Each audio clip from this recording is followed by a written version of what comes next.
essentially it becomes like a reassertion of the foundation. It has to happen often, that with mortal man anyway, that you have to reassert the foundation, because you're going from the foundation to the abstract, and then you have to sort of reassert the foundation to get them to join and everything like that. And that's what the third cycle does. Now, I want to mention in regard to this and what it has to do with numbers per se, is because numbers are just an abstraction of symbols, excuse me, not of symbols, of cycles. And that's all count is too, is a repetition of cycles. And so you count one apple, okay, that's one. And then the second apple, well, that's just a repetition. That's the second cycle of an apple. Apple 2, third apple, apple 3. In the fourth cycle, apple 4, and so forth.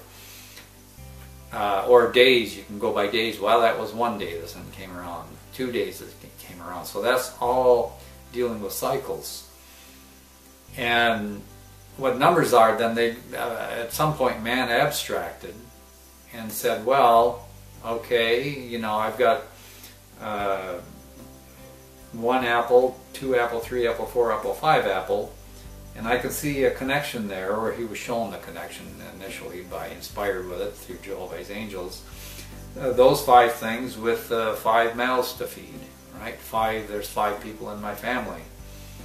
And so they could see a correspondence, they could see, and so ultimately at some point they abstracted the number 5 and understood that it was 5 units of something, and wouldn't necessarily know what those units were. It could be apples, it could be 5 days, it could be 5 members of a family, it could be 5 tribes, it could be 5 trees, it could be 5 of anything. But so numbers are just abstracted cycles. That's all the numbers are. And so when we talk about number 1, whenever we see number 1, we're talking about the foundation cycle. Same when what we see number 2 is we're seeing that cycle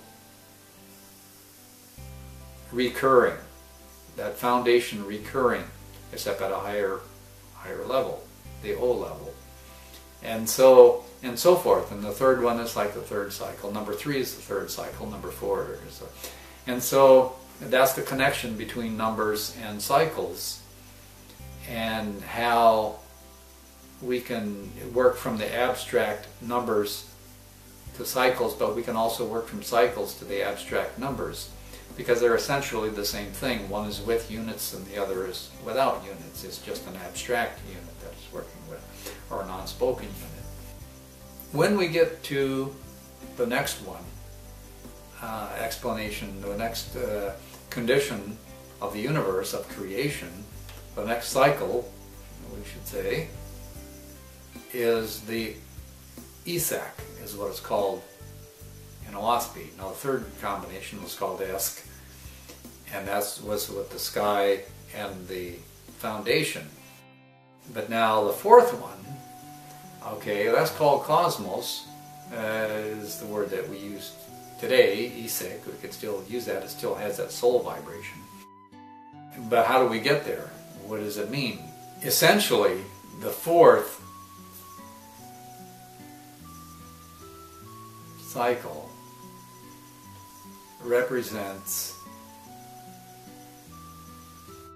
the sort of opposite just of the third, even as the second was the opposite of the first. And so because there's always cycles within cycles, and so you can count by 2s. Oh yes, there's 2, and then there's 4. Well, this 4 is just like that 2, you know. The first is to the second, as the third is to the fourth. And so the opposite of that, the opposite of it, you could think of it as a flip, and it becomes the cosmos. Now the cosmos is integrative. It integrates everything. The universe, that's the universe, that's everything. It's all of creation. It's all together as one. It's a whole. It's a cosmos. Everything is in harmony within it.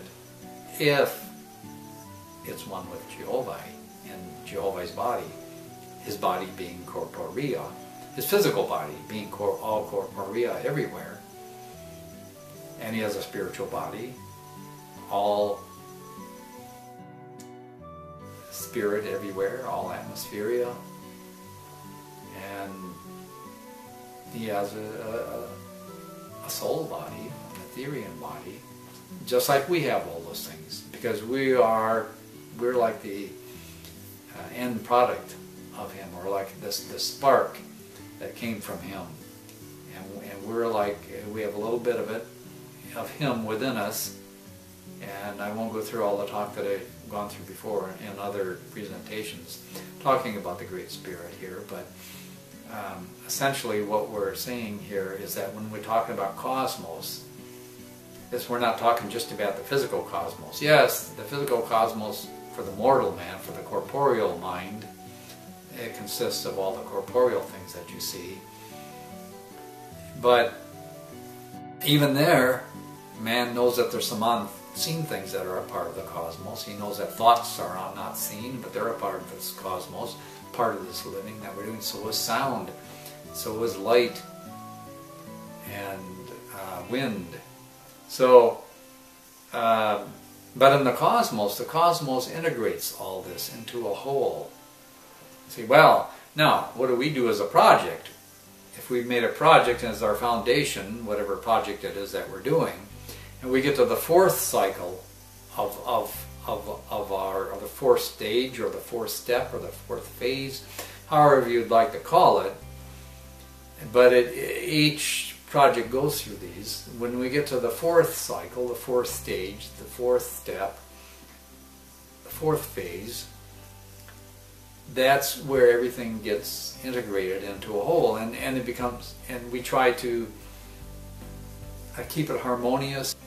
If our foundation is off, then it's going to be more difficult to integrate things. It's going to be more difficult to sustain the harmony, to sustain the whole thing. That's one of the features that we look for, like in generations, spells, or any other cycles that we look at of any length. They'll all have these phases to them, these four phases, to create sort of like a cosmos. But it's not complete. It's not complete yet. Completeness doesn't come until the 10th cycle, and we'll get to that later. But and we can think of it this way, because you right now, you're a whole person. You're a whole, because that's what fourth is. It deals with a whole. You're a whole person, but you're not complete yet. But you are a whole person.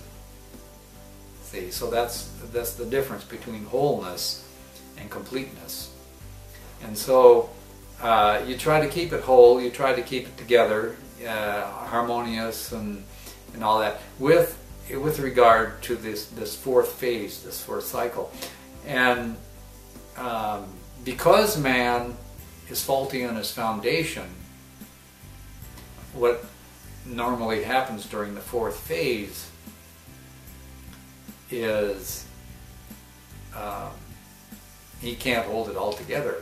Cracks start to form in his social order, if we're talking about a social order.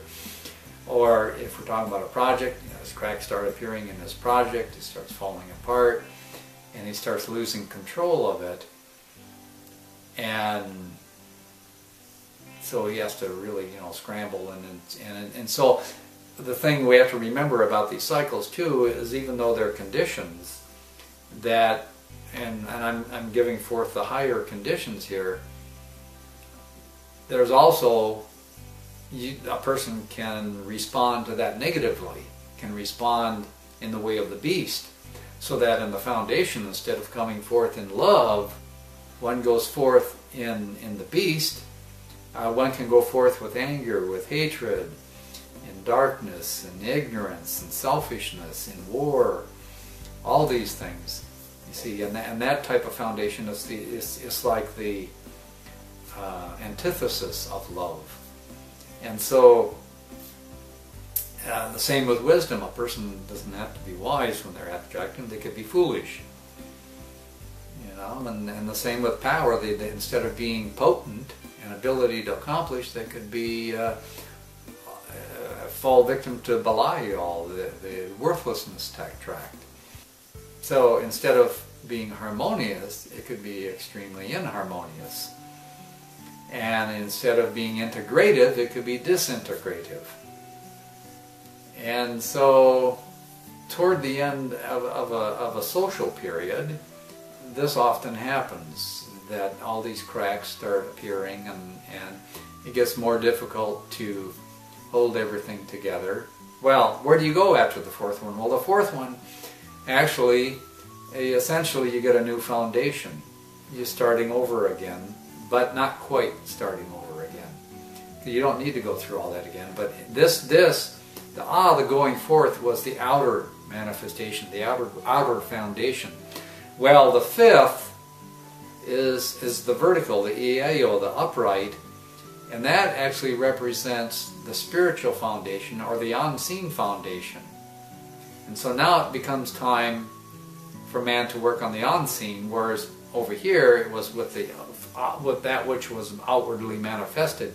Now it's that which is inwardly manifested.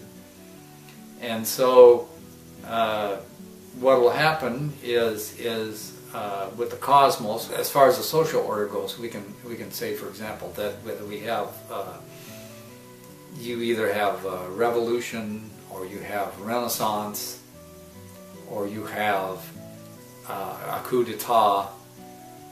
Something will happen, or it'll fall into hell and have to be rescued. You know, fall into anarchy and lawlessness and all that. So, so what the iao does is the iao sets a new foundation.